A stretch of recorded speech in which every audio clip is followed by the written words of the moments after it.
حضرت عائشہ رضی اللہ تعالیٰ عنہ بیان کرتی ہیں کہ نبی کریم صلی اللہ علیہ وآلہ وسلم کے پاس وحی کی ابتدا خواب کی صورت میں ہوئی۔ جبرائیل علیہ السلام نے آپ صلی اللہ علیہ وآلہ وسلم سے کہا اقرا یعنی پڑھیے۔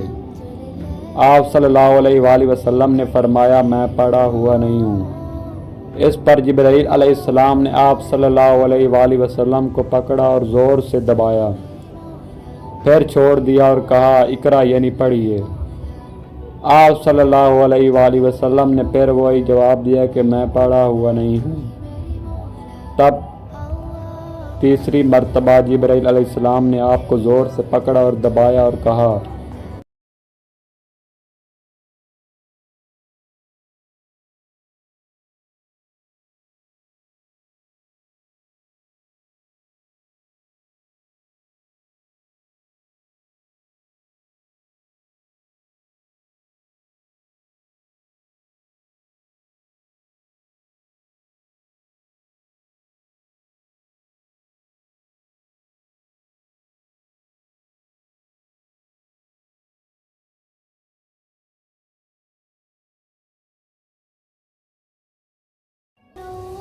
پڑھیے اپنے رب کے نام سے جس نے پیدا کیا، جس نے انسان کو جمے ہوئے خون سے پیدا کیا۔